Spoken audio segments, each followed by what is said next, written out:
मैं प्रकाश झा बिहार का रहने वाला हूँ। अब भोपाल में सेटल्ड हो गया हूँ। एक दिन घर में माँ ने मुझे तेज आवाज देकर बुलाया। आमतौर पर वह ऐसा नहीं करती हैं। उनके लहजे से मैं समझ गया कि मामला गड़बड़ है। अपना काम छोड़कर फौरन उनके पास गया। उन्होंने पूछा कि राजू, क्या तुम दूसरे मर्दों के साथ सोते हो? ये सुनकर मुझसे कुछ बोलते नहीं बना। कुछ देर बाद मैंने साफगोई से माँ को बताया कि हाँ, मैं नॉर्मल लड़का नहीं हूँ, गे हूँ। What is gay? Straight people please offend मत होना, बट मुझे लगता है गे होना अपने आप में ही बहुत खूबी की बात है। भगवान ने मुझे कुछ स्पेशल पावर्स दी है। मेरे भाई ने मुझसे एक बार पूछ लिया था कि तुम लड़के करते कैसे हो, कि तुम दोनों में से मंगलसूत्र कौन पहनेगा, पति कौन होता है, पत्नी कौन होता है। मैंने घर में ही उसके मुंह से मैंने इतना सुन लिया कि that I might be a sex worker, मैं लोगों के साथ सोता हूँ, उसके पैसे भी लेता हूँ। जियो और जीने दो, आपको कोई हक नहीं है कि कोई क्या कर रहा है। जब तक आपसे पूछा ना जाए आप अपनी सलाह मत दो। I am very very much proud being gay. नमस्कार। At all easy. आप बचपन से बुली होते हो, आप जब थोड़े बड़े होते हो आप तब बुली होते हो, इवन आप जवान हो जाते हो आप तब भी बुली होते हो। ये बिना सोचे समझे गुड़ बोल देंगे, मीठा बोल देंगे, छक्का बोल देते हैं, विदाउट इवन नोइंग कि वो इंसान किस चीज से गुजर रहा है। हर चीज के लिए स्ट्रगल है। पहले आप अपनी आइडेंटिटी के लिए परेशान रहते हो, उस चीज से स्ट्रगल करते हो। आप कहीं काम करते हो, वहां पे लोग आपको इतना ज्यादा मेंटली टॉर्चर आप हो जाते हो कि आप शायद अपना काम भी ठीक से ना कर पाओ। जब आप बाहर कहीं निकलते हो तो बाहर के लोग आपको इतना पोक करते हैं, बहुत अजीब, वो बहुत पर्सनल हो जाते हैं एक्चुअली। क्योंकि मेरे भाई ने ही मुझसे एक बार पूछ लिया था कि तुम दोनों में से मंगलसूत्र कौन पहनेगा। इनडायरेक्ट क्वेश्चन उसका वही था that who is submissive and who is dominant. But कुछ लोग फिर और डायरेक्टली पूछ लेते हैं कि तुम लड़के करते कैसे हो। उसके बाद पूछेंगे कि पति कौन होता है, पत्नी कौन होता है। लड़कियों के कपड़े पहनना पसंद है, क्योंकि लोगों में ये मिसकंसेप्शन है कि अगर कोई गे है तो शायद उसको बिल्कुल लड़कियों की तरह ही रहना पसंद होगा, बट ये अपनी चॉइस होती है। बचपन की बात है, शायद मैं सेकंड क्लास में था उस टाइम पे, और एनुअल फंक्शन था। मेरी टीचर ने उस टाइम पे मुझे राधा का कैरेक्टर दिया था। मुझे वो चीज वियर्ड नहीं लगी कि यार ये मुझे लड़कियों जैसे कपड़े क्यों पहना दिए। उसके बाद से ये शायद मुझे ऐसा लगता है कि मैंने अपने आप को और एक्सप्लोर करना चालू किया। मॉम का मेकअप कभी कभार लगाना, अब छोटे थे उतने अच्छे से आता नहीं था तो वो बहुत एविडेंट हो जाता था फेस पे। सुनना पड़ता था घर पे, पापा बोल देते थे कई बार कि क्या दिन भर मुंह देखता रहता है आईने में। मेरा भाई मॉम को बोलता था कि क्या लड़कियों जैसी हरकतें करता रहता है।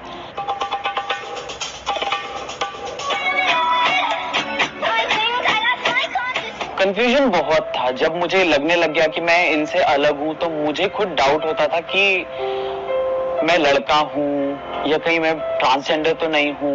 एक फेज था क्योंकि कोई बताने वाला ही नहीं था तो पूछूं भी किससे। तब से मुझे ये लगता था, क्योंकि मैं हमेशा से लड़कियों के लिए ना, मेरा एक इमोशनल बॉन्ड हमेशा से रहा है। मैं काफी अट्रैक्ट होता हूँ इमोशनली, मतलब मैं बहुत कनेक्ट करता हूँ उनके साथ। So when till I was 12th class और फर्स्ट ईयर, तब तक मुझे यही लगता था कि मैं बायसेक्सुअल हूँ। सो फर्स्ट ईयर में जब हम फिजिकल हुए, दैट टाइम आई फेल्ट कि बहुत अजीब सी एक फीलिंग होती है। एक होता है ना कि कोई चीज आपसे या तो जबरदस्ती करवाई जा रही है या आप अपना मन मार के वो काम कर रहे हो। मुझे वैसा फील हुआ उस टाइम पे, जबकि उससे पहले जब मैं लड़कों के साथ फिजिकल हुआ था वो चीज मेरे लिए बहुत प्लेजरेबल होती थी। That time I got to know, even that day I got to know about my self कि no, I am not bisexual, I am completely गे।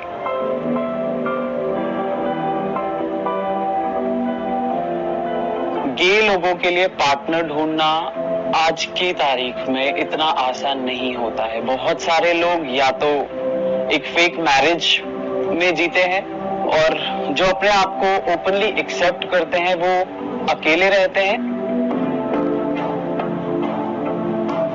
मैं मुंबई शिफ्ट हो गया था और वहां पे मैंने एक वेब सीरीज की थी यूट्यूब के लिए।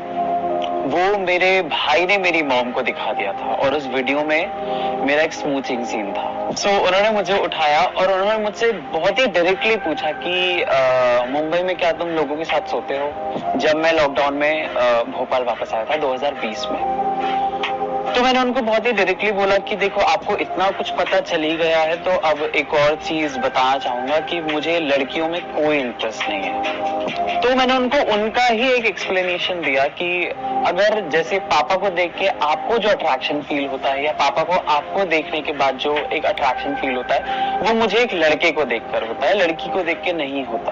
तो उन्होंने मुझे बहुत ही आराम से बोला कि ठीक है, इट्स योर लाइफ, मेरे लिए तुम्हारी खुशी मैटर करती है, अगर तुम इसमें खुश हो।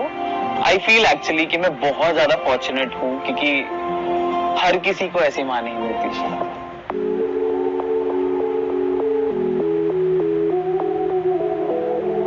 जियो और जीने दो, आपको कोई हक नहीं है कि कोई क्या कर रहा है, जब तक आपसे पूछा ना जाए आप अपनी सलाह मत दो। जो प्लान कर रहे हैं कि उनको कम आउट करना अपने पेरेंट्स के सामने, तो मैं उनको सजेस्ट करूंगा, ये मेरा एक पर्सनल एक्सपीरियंस बोल सकता हूं कि आपका इंडिपेंडेंट होना बहुत जरूरी होता है। क्या पता कि जैसा आप सोच रहे हो वैसा रिएक्शन ना हो। सो इसीलिए मैं सजेस्ट करूंगा कि जब आप इंडिपेंडेंट हो जाए पहले, उसके बाद ही अपने बारे में बताएं।